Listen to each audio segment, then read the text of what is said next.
So this is a question wherein they have asked find a point on the x-axis which is equidistant from the point 7, 6, 3,4. मतलब क्या है, suppose ये हमारा first quadrant है.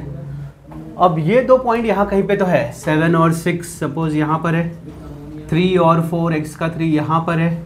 ठीक है, ये दोनों एक लाइन है मिलके. ठीक है, तो इन दोनों पॉइंट से, इस पॉइंट से हमें एक पॉइंट निकालना है एक्स एक्सिस पे जो कि इन दोनों से इक्वल डिस्टेंस पे होगा.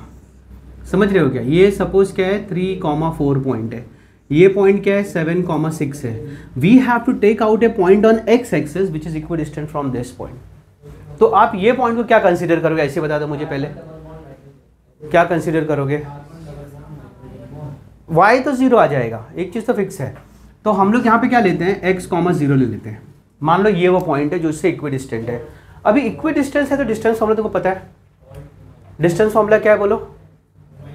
Square root of y2 minus y1 the whole square plus x2 minus x1 the whole square. Distance formula तुमको मालूम होना चाहिए बेटा, ऐसा नहीं करो.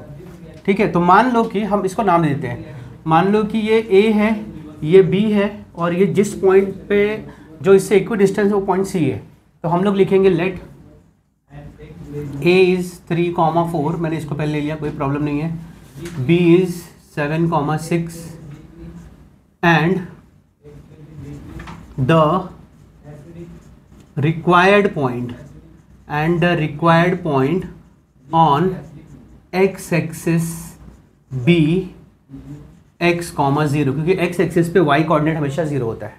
ठीक है, तो हम लिखेंगे सिंस अभी ये c है, हाँ ये c है, हम लिखेंगे कि AC is equal to BC, क्योंकि हमको यहाँ पे बोला गया है find a point on the x axis which is equidistant. This point is to be noted. हमें वो पॉइंट निकालना है जो C से, जो A और B से इक्वल डिस्टेंस पे हो. दो कंडीशन दिया गया है, एक तो A और B से इक्वल डिस्टेंस पे है और दूसरा कंडीशन ये है कि वो x एक्सिस पे लाई करता है ऐसे. ठीक है, so what I will do is we will write down since AC is equal to BC. तो यहाँ पर हम लिखेंगे therefore square root of this is equal to square root of this. मतलब distance formula square root of x2 minus x1.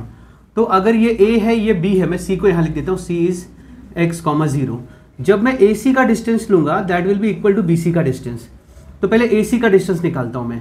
Formula क्या आता है, y2 minus x2 minus x1 लिख दो, मतलब x minus 3 the whole square plus y2 minus y1 0 minus 4 the whole square. ये आ गया. अब हम लोग लेंगे BC में आएगा x2 माइनस x1 यानी x minus 7 the whole square, y2 minus y1 यानी 0 माइनस 6 द होल स्क्वायर. समझ में आया? तो अब दोनों taking square on both the side, root चला गया, इसको एक्सपांड कर दो. a square minus 2 3 6x plus 9, इसका एक्सपांशन हुआ. माइनस 4 का स्क्वायर आ गया 16 is equal to x square 2 7 minus 14x plus 49 plus minus 6 का स्क्वायर 36. ठीक है, ऐसे है. आप x स्क्वायर को कैंसिल कर सकते हो. Take this 14 on that side, 14 minus 6 becomes 8x, 16 plus 9 becomes 25, 36, 49 plus 36 कितना होता है? 49 प्लस 36, हाँ नो इट्स 85, हाँ 85 हो रहा है. आप ये 25 को यहाँ लेके जाओ तो 8x is equal to 85 minus 25. 8x is equal to कितना आ गया ये 60. x is equal to 60 by 8. x is equal to if I divide both of them, किसके टेबल में आया गया वो दोनों, 30 बाई 4 यानी 4 से डिवाइड कर दो, 15 बाई 2. क्या आ जाएगा 15 बाई 2 यानी 7.5. तो ये पॉइंट क्या है 15 बाई 2, 0. समझ में आया? तो उसने बोला है the point on x axis which is equidistant from A and B is 15 by 2, 0. ठीक है.